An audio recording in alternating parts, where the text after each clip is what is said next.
Recording. Thank you.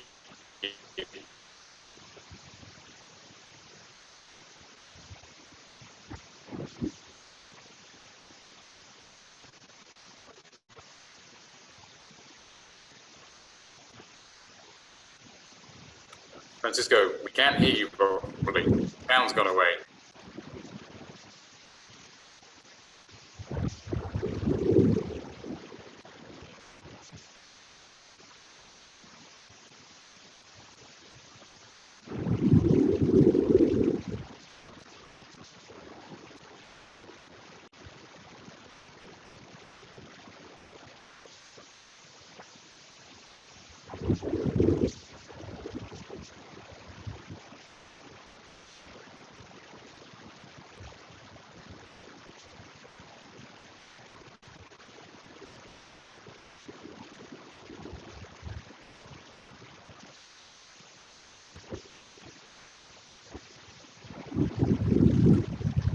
So it's not just us, apparently. The issue that we had solved earlier has now reared its head again, Francisco. So I'm not sure what you managed to do to fix it last time, but we need to try and fix that again.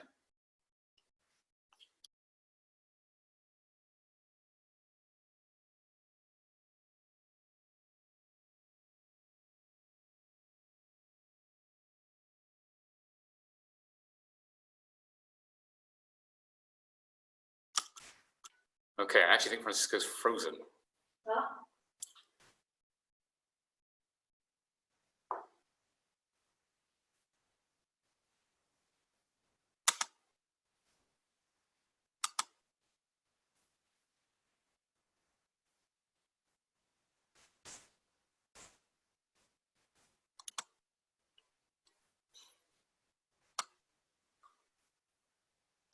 Okay, apologies all for the delay here. Technical issues that were expected and fixed and now are unexpected again.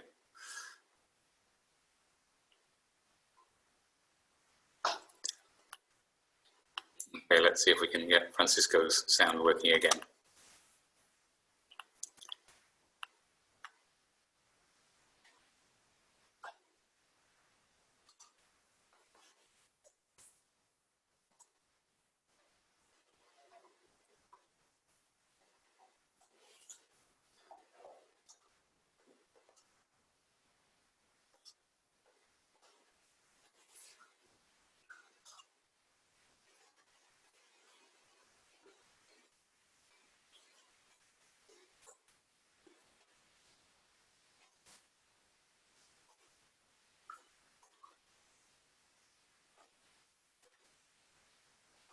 Okay, we've lost Francisco. I think he's logged out and coming back in.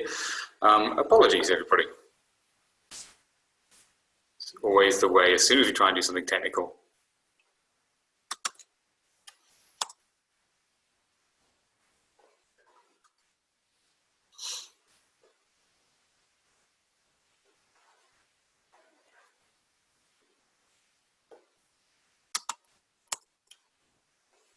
Nope, just Francisco just logging back in. So we will be back up and running in hopefully a minute or so.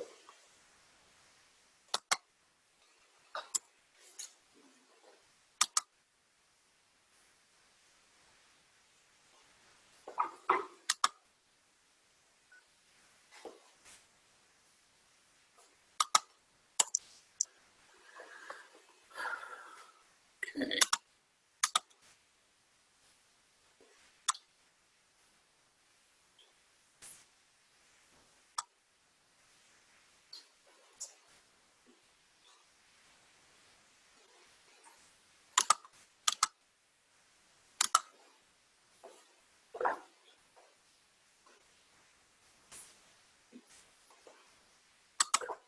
Okay, Francisco, do we have you back yet? Nope.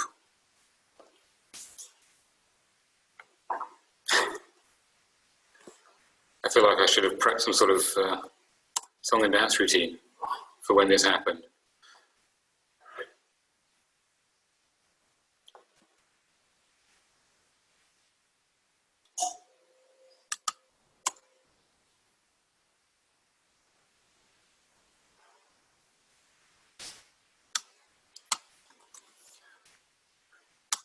if I can find a way to get Francisco back.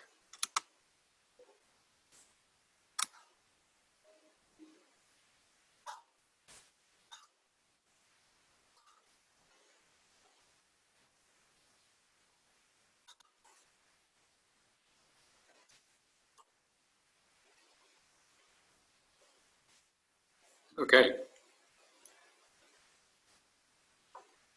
There we go. We have Francisco. I can see. Yes, you do, and I hope you can hear me.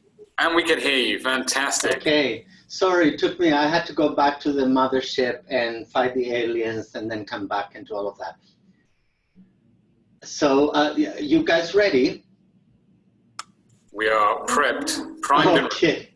Okay, fantastic. So I'm going to start and share a slideshow that I prepared. It has a slide activity at the beginning for everyone.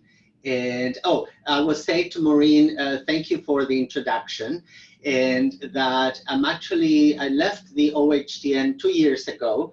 I'm at the Center for Urban Health Solutions at St. Michael's Hospital downtown in the inner city of Toronto, where I am a senior research associate. But I do remember very fondly, and I'm always collaborating with the OHTN. So thank you for that. Just wanted to do that update. Now I'm going to share with you my screen, and I hope you're able to see this from the very beginning. And I know some of you are on the phone, and I didn't expect that. I'm going to tell you, first of all, right off the bat, want to acknowledge that I'm a grateful settler on the traditional territory of many nations, including the Mississaugas of the Credit, the Anishinaabe, the Chippewa, the Haudenosaunee, the Wendat peoples, and now home to very diverse First Nations, Inuit, and Métis people. I appreciate Maureen mentioning, that I'm a person with HIV since 1986. I was a young pup then, and then sort of that led the way, in a way, to become a peer researcher, then become an established community-based researcher. But I want to work with you folks online right off the bat, and Eddie will be sort of my counterperson if something is not being seen or not heard and all of that. So I have you in the corner of my eye. I want to ask you all at this moment to take 5 minutes to tell me or tell each other, how do you build equity and diversity in your research? And this is not an academic question. It's definitely not, there's no wrong answer. So I want you to go in your device. You're going to copy this, this link. And let me see if I can do this. I'm going to copy this link to the chat room that you have on your side.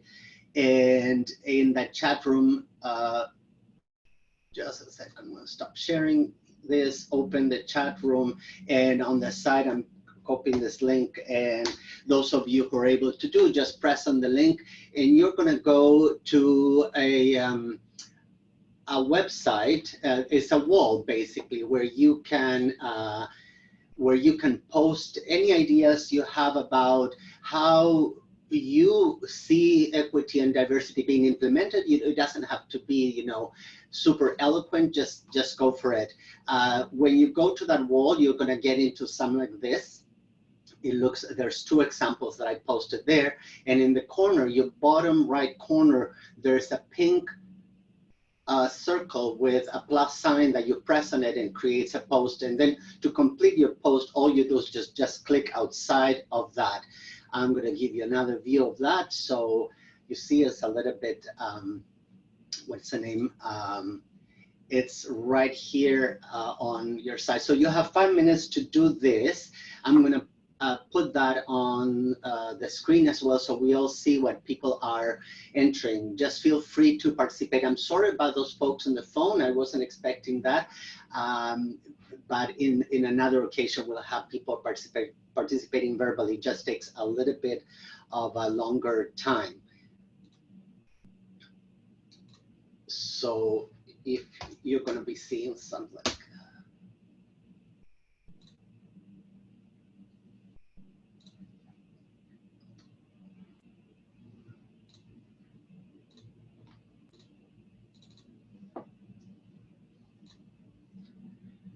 So you're going to be seeing something like that. And I hope you all dare to go to the wall and write something the way you understand equity and diversity as it is implemented today. I'm going to disappear from the screen, but I'm going to be here with you. No worries.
Okay, well, we're going to stop that. I see there aren't many takers, or it didn't work. So why force something that is not working? So I'm going to continue with the presentation so we have time for the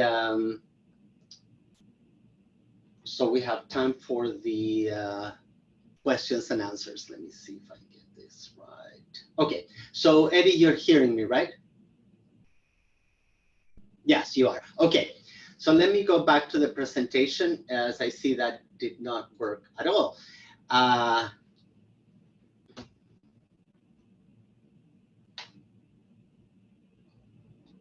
just trying to get myself to see myself on one side. So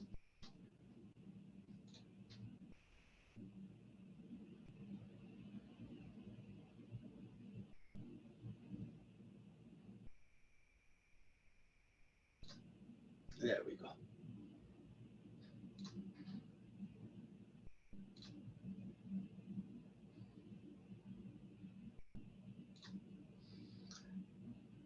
Okay, so I ask you to please ask questions at any time by entering them into the chat room. And I'm going to ask Eddie to, for some reason, I can't see my own video on the side of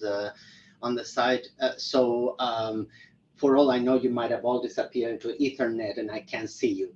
So you can also heckle and boo on the side. And let me start right by telling you about 3 resources that I want to leave with you right off the bat, because I think they represent a lot of our efforts to include and to create both diversity and equity amongst the persons with HIV and hepatitis C that really share and collaborate in all the research that we do. We tend to be fairly, because historically we started in the 1980s, we tend to be fairly militant and certainly our patients, we very rarely call people with HIV patients in this context, but our patients tend to be very militant about how they're included and how they work and all of that. So here's one resource, and is the flagship for Universities Without Walls. That's www.uwo.ca. That's www.uwo.ca.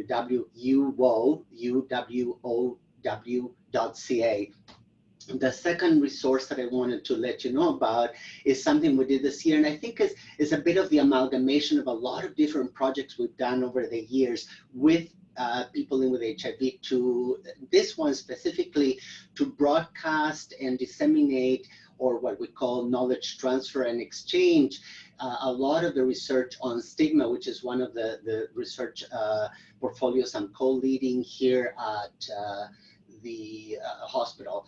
And so the resources www.pauseeffect.ca is a play on words, because usually the stories and narratives about people living with HIV are of victimhood, and certainly there's been 30 years of victimhood and a lot of tragedy, but we as persons living with HIV and researchers and patients, we want to really highlight the positive effect that any person living with a chronic condition or a chronic and episodic condition can bring to the fore. And so this precisely was one site.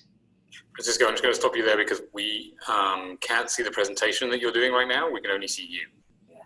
Oh, okay. Yeah, you should. Which is a beautiful view, but I think people are trying to follow along without. No problem. Okay, so. There we go. There we go. So I'll go over. You're so polite. You waited and waited until the. Here we go. So the three resources are the flagship for Universities Without Walls. That's www.uwal.ca, where you find really most of the stuff we do has a digital presence in this flagship website. The second one is the Pause Effect, which is the conference that I was telling you about. That is the amalgamation of a lot of different formats in which we've delivered our education, always with the collaboration of people living with HIV.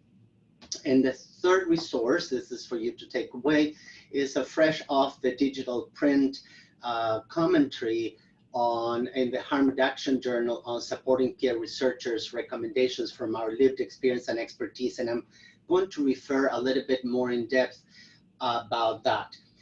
Again, I love to start at the end just in case time runs out, and I know the meeting is short. The takeaway messages is that although diversity and equity are big concepts, more than the theory, I think in our case as groups of patients and researchers and policymakers and educationists working together, the important thing to keep in mind is that both are in the detail, in the kinds of things, the kinds of meetings we have, how we support people in really having a voice. And by that, I don't mean something esoteric, but really being able to have their time to participate, ask questions, voice their concerns and all those things. The other takeaway message is diversity and equity, again, are not things off the shelf, but they are relational processes. I mean, it's something that happens in the everyday, in every phone call, in every webinar, in every email that one writes. They're lofty goals, they're, as we said, ongoing processes and very rarely completed.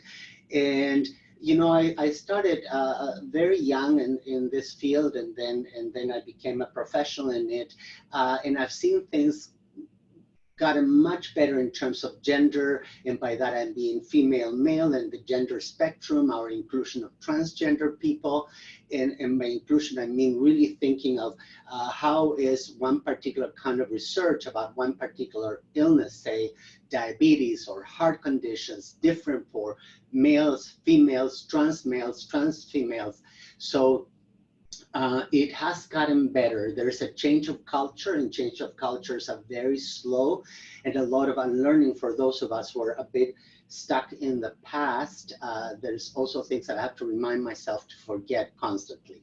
The last takeaway message is that in our case, in the case of HIV being still today highly stigmatized condition, same as the use of substances or hepatitis C, the strategies to include people and to create diversity have been proven to reduce stigma. So the 4 ways in which we suggest we can support participants and create diversity and equity are here on the screen. The first one is administrative. Anything that we do that is bureaucratic. I mean, these patients are folks who are constantly subject, if you want, to the bureaucracy of hospitals and social services. No matter how, big the condition is, if you want, whether it's episodic or chronic. These are people that have to navigate these places all the time. So in some of that, we become very good at that as patients,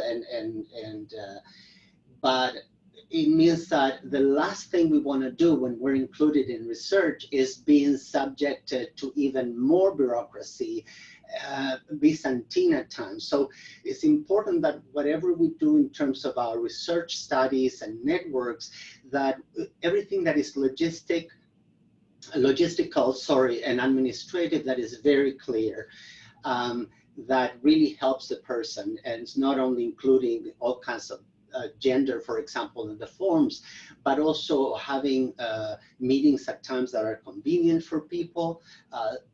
That in some cases could be evenings, in some cases could be in the middle of the night. I wouldn't think of an example now, but the second way of supporting the equity and diversity is in terms of the capacity that is built, the learning and the teaching to each other in any study, in any research team, in health research. And by that I mean we're very careful in our Center for Urban Health Solutions, Universities Without Walls, and in the research we do to really create instances in which we train people not only to do a specific task. Most often patients are relegated to collect data, but we really have included, we try and we do include patients from the ideation point on all the way to knowledge transfer and exchange. We try to do the knowledge transfer exchange to the dissemination, how we tell the people in the world where we're doing all throughout. So there's always ways of including this. And we try to do to really create learning that is not only about the tasks, say analysis, qualitative analysis, quantitative analysis, with the help of the experts and the specialists, right, in statistics or in qualitative analysis, but things that they can use in the future because they either are going to become leaders or they're going to go into other studies, or even those who are in palliative care, their families will understand the importance of having had their loved ones really work through study before they passed away. The last one, the third one is cultural and spiritual. Of course, we have to include our indigenous folks. We have to include the particular understandings that microsexual cultures like gay men, for example, have, and that groups that might be Christian or African Caribbean Black groups of women, as we work with in HIV, we need to support that.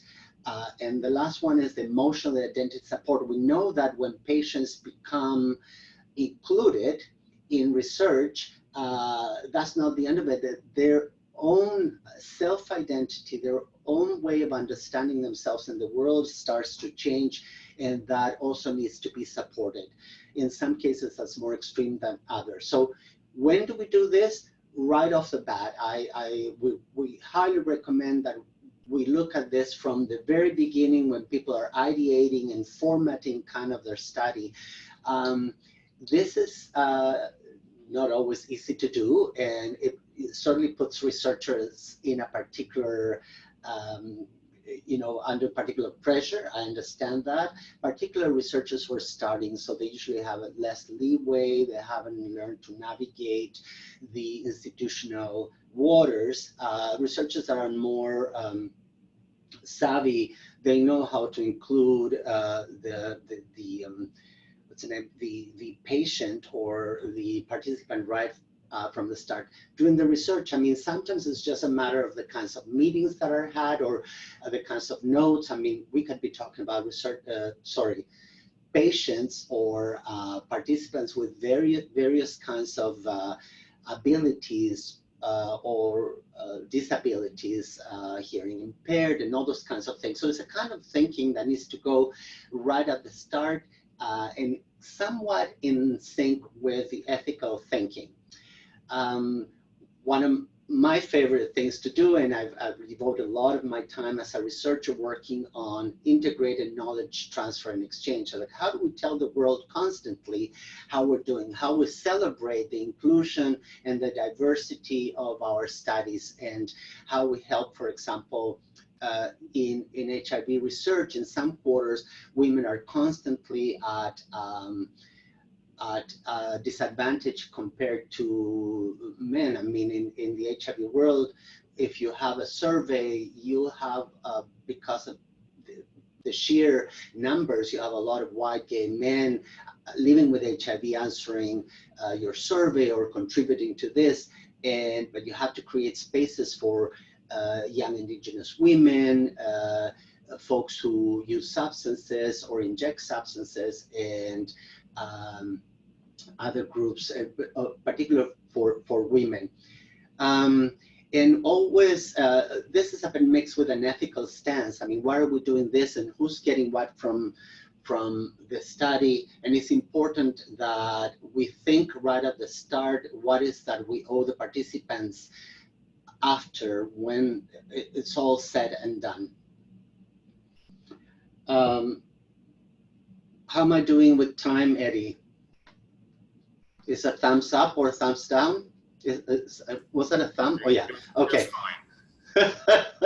one of the I want to give you this example because it's one of the things that happens when we include the patient. I really have a hard time thinking of myself as a patient. We call folks participants in community-based research, which is what I do. But one of the things that always needs to be present, and we tend to forget this because of the weight of the condition itself, is it has to be fun. And I understand that it's not fun to live with Alzheimer's or diabetes or you know, more severe conditions, or HIV in its many manifestations, but that does not mean that the process itself needs to be so cumbersome and somber that brings people down. It has to be fun, particularly if you're working with youth, for example. So we did this. What you have in your on your screens, it's www.pauseeffect.ca. Was a full online conference. We had folks from 5 different continents, men, women, non-binary people, females, males, machos, everything, right? But what I want to really tell you about this is the part in which the patient took over. The one session that was the most successful was one between a very militant, fairly well-known blogger in the United States. His name is Mark S. King, and he has a blog called My Fabulous HIV Disease, and a local drag queen from Toronto, and her name is Jade Electra, both of them publicly living with HIV. And we gave them the topic of undetectable equals untransmittable, which is a very important algorithm for us now, which means the bottom line, if a person is undetectable and has either sexual intercourse with somebody who's HIV negative or shares drugs, is simply is not going to pass on the virus. It's not unlikely, it's not. I want to highlight that. So these people went to town with this, and we interspersed these fun sessions that really translate the research from its kind of heaviness and technical language into something that other patients, if you want to call them, can understand, with the participation of very serious researchers in the field. So I think those kinds of maneuvers, if you want to call them, tend to increase the participation of the patient, the diversity and the equity. And again, I'm not referring of diversity as some sort of Noah's Ark project where we try to put everyone or two of each kind in an ark, but more of open calls, and then we figure out how to really accommodate people into our programs of research. How do we do that? We include the cost. This is going to cost money. It's not expensive. I pride myself, and our team does a lot of things with very little money and a high impact. But you have to build that in the budget, certain amounts of money to build the patient support in the timeline. Debriefings are super important, as teaching your patients or your folks how to do self-care, particularly if you say you have folks discussing a lot of issues that can be triggering within the study.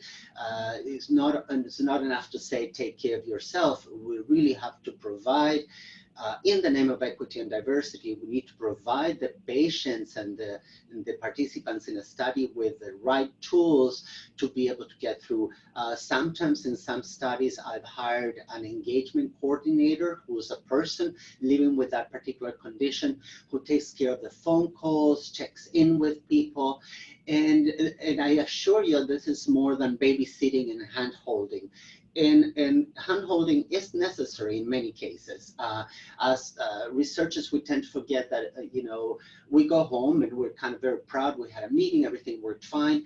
And believe you me, I've seen a lot of people kind of being triggered and not being able to sleep, or worse, getting into a depression or going back into maladaptive coping mechanisms because of the things that have been discussed in a meeting or that we presented in public.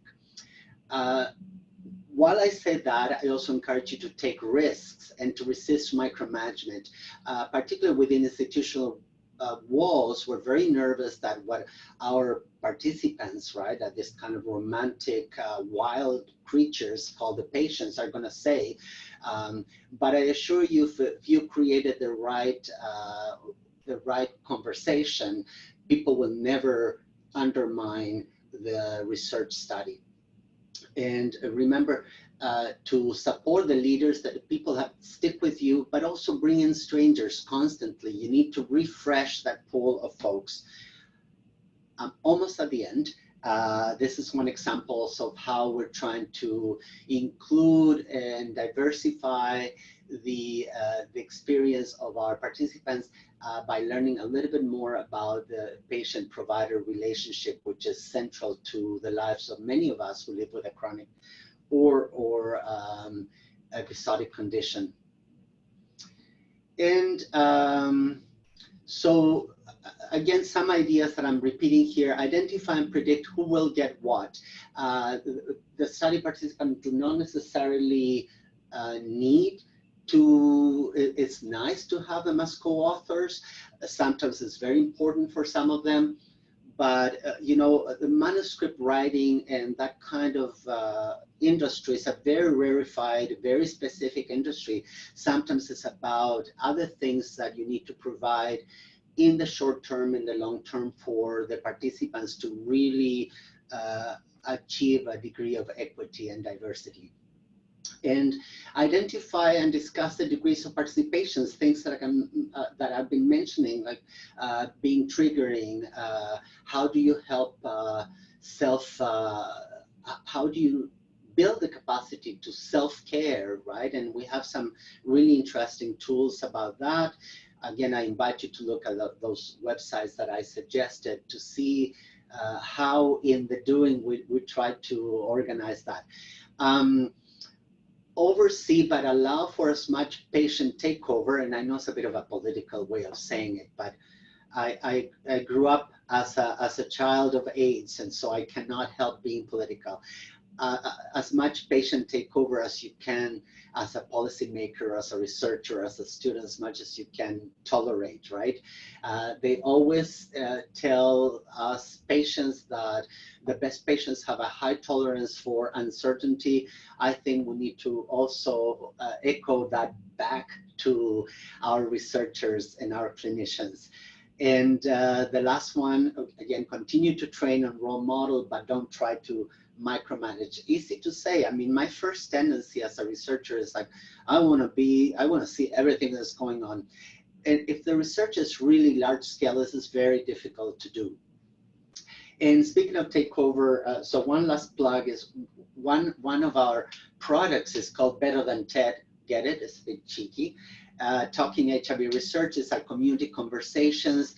They've been very successful, and they were taken away from my hands in the best possible way by a student, by undergraduate student, who really fell in love with the idea and has been making enormous progress with this. And of course, my first reaction was like, what if they say something that, you know, some Michaels will complain about, or, well, there are risks, right? And I've run worse risks than that in my life, both professional and personal.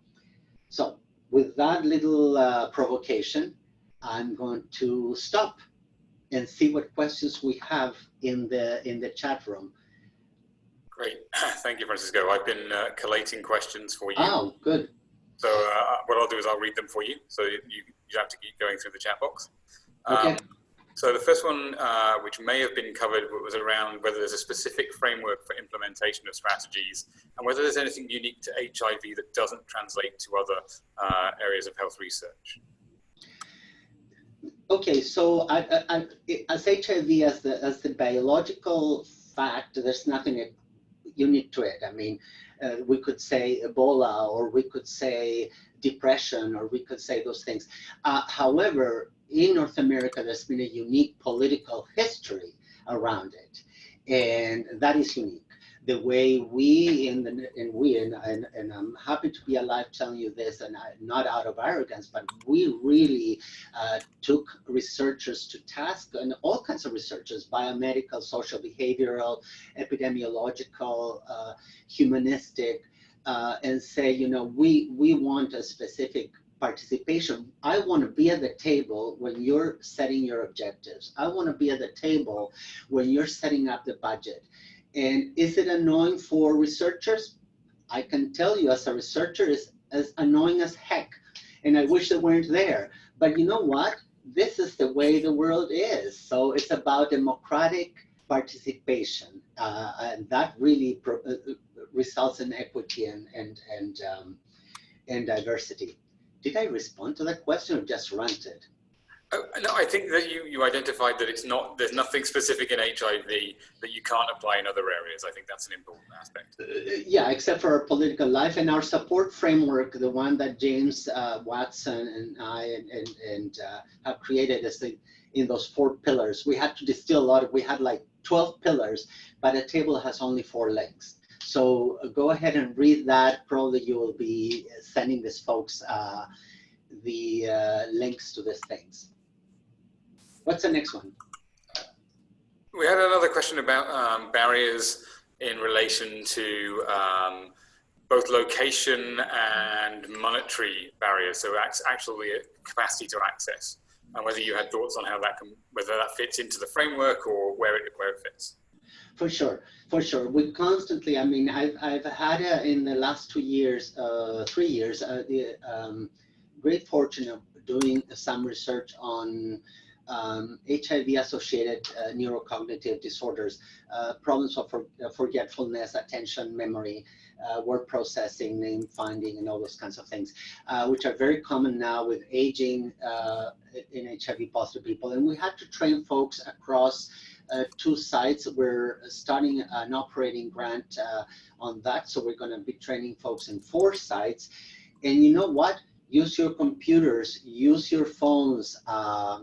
Yes, it takes a little bit of sweating, like we had today at the start, that something didn't work, and I had to, you know, you didn't hear me cursing, but I did curse, and I did change, you know, reshuffle. But in the end, you have to win. The technology has to work for you. So technology is a great way of doing. When I say technology, I don't mean fancy computers and expensive smartphones, but I also mean telephone, emails, letters, any way you can do it. I mean, I worked with indigenous folks in the Northwest Territories.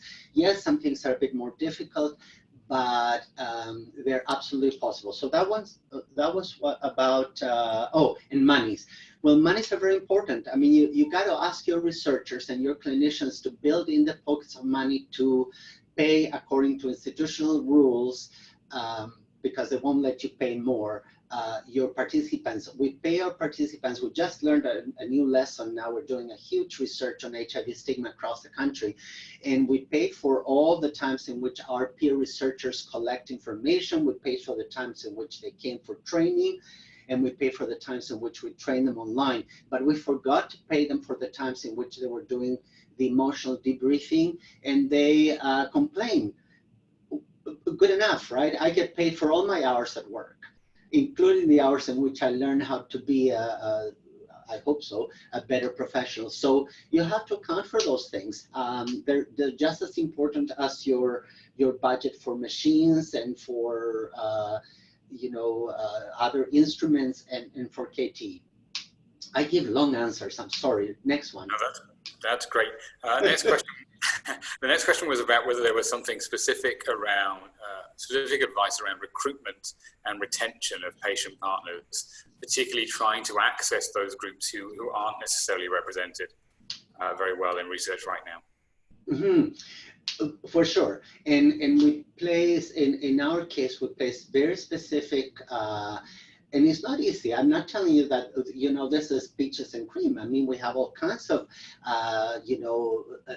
little skirmishes and complaints and all kinds of stuff. But we place special attention in the recruitment of transgender women. We know that across the board, it's not only about women in the professional field getting less money than their male counterparts. I mean, this happens across the board. So we have to sometimes reach out specifically through women's organizations, through word of mouth and other forms to groups that are definitely at a disadvantage in research. So we definitely do that.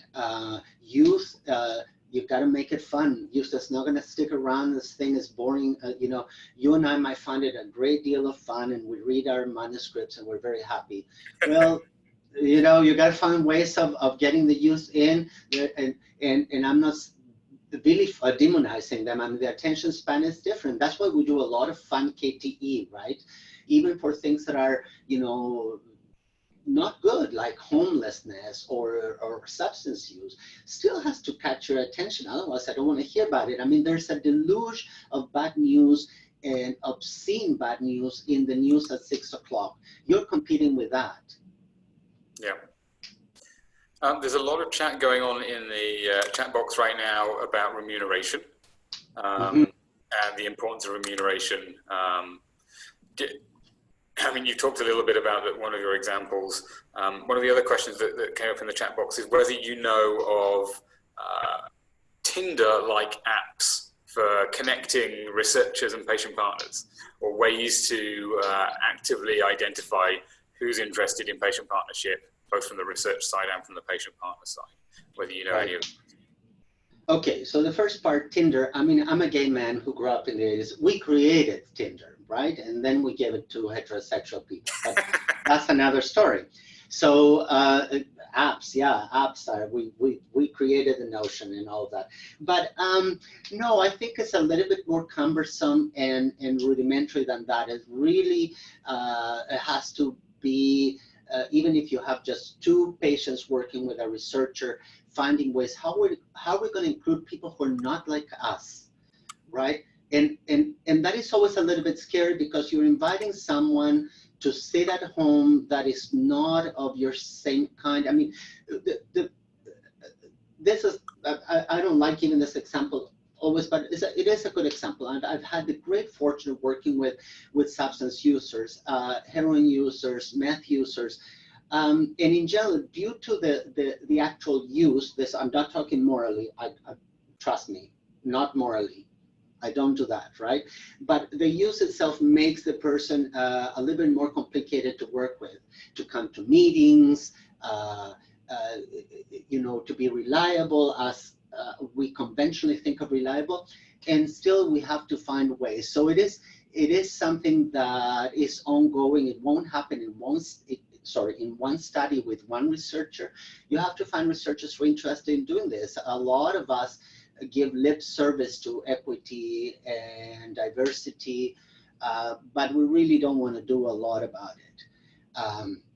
So it's really in the detail, in the everyday, how we're going to invite people living with Lyme disease that are not middle class, that are not fully connected, and how we're going to keep them, and how we're going to let them go because they found something better to do. Very good question. One more question from the boards. Are there any research tips on engaging populations that are hesitant or resistant to engaging in research? How can we build trust with those groups? Again, trust you build in the everyday. This is how you build trust with your colleagues and with your loved ones, in spite of a lot of things that happen. Transparency is very important. This is very difficult. I mean, with all my respect, I'm Chilean, I came from Latin America. I'm still very cross about talking about money. It's very delicate in Canada. Was, oh, you don't talk about money, much less research budgets online or in committees and stuff. Well, they're public monies, right? The public monies we're getting from either SSHRC or Canadian Institutes of Health Research or other donors. I think there should be a lot of transparency. And so how much of that are we going to devote to, you know, pay our peers or participants or patients, however you call them? And that needs to be right off the bat.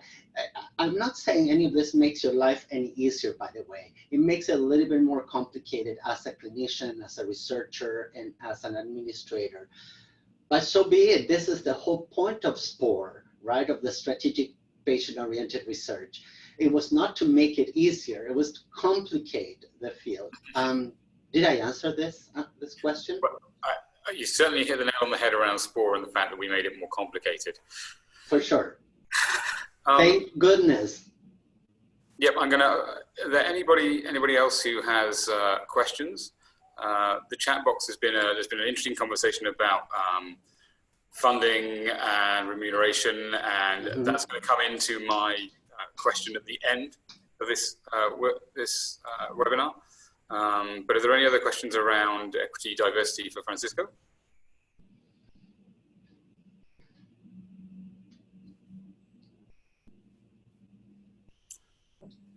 Okay, I'm not seeing much in the way of typing and not hearing people unmuting themselves, which you're more than entitled to do should you want to ask. Okay, Francisco, I'm going to ask you, can you pass control of the meeting back to me? How do I do that? First, let me give you, before I pass giving control up is very difficult. Thank you. Thank you guys for inviting me. Thank you everyone who's online. I know it's a short time and everybody's busy. Now I'm going to try to do this. How do I do that, Eddie? I forgot. If you click on the on my picture in the little dotted box, you'll be able to see my make host. I get it. Make host. I'm going to ask people to stay on. We just got a couple more things to do. Maureen, did you want to make any quick comments? I'm trying to unmute. Yes, I do. Oh, I'm gonna put my video on too. Perfect. So you can see how happy I am. So Francisco, thank you so much for taking time from your busy schedule to talk to us about this very important topic. You presented us with a lot of food for thought, which is great because it was a lunchtime webinar, so some people didn't get to eat. So now they've been nourished with all of your great ideas, and I know that the conversation on diversity and equity is really just beginning, and for a lot of us, many of you have been in it for many years, but for a lot of us it's just beginning, and we have a lot to work out. So I think this is very helpful, and I want to thank you, and I want to thank all the participants who took time over their lunch hour to join us. and apologize profusely for the technical problems. And I'm sure if any of you who have run webinars have run into them yourself, and you know how frustrating it is on the other end. But we apologize, and I know that there's going to be more webinars coming. I'm going to hand it back over to Osu and our friend Eddie, and he's going to let us know about what's coming in the future. So thanks a lot, Francisco. Have a good day. So quickly before people leave, one thing, I'm going to launch another poll. Every time we do one of these webinars, we like to ask people what they want to think about and hear about next time. We do these webinars on a quarterly basis, so we're looking for the winter topic. We've got some options here based on through various different times. So if you have thoughts on things, you can vote for as many or as few as you like. It does feel like there's probably another option here around remuneration that's been a very hot topic in the chat box. So feel free to vote for other, and please do either send us a message or send us a tweet, write something in the chat box right now about any other topics that you think might be good for us to cover in our next session, our next webinar. And when you voted, feel free to say goodbye, and we hope to see you in the winter webinar and engage with us throughout the time between now and then. Thank you, everybody.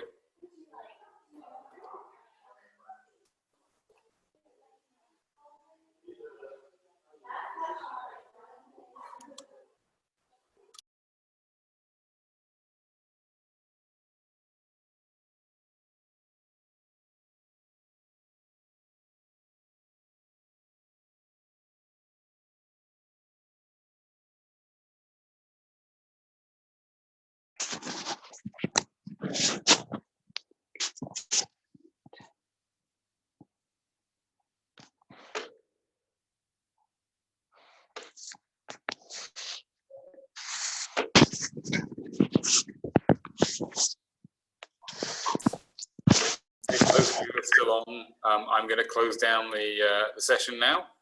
So thanks. If you didn't get a chance to vote in the poll, please do so. And I'm going to close this down.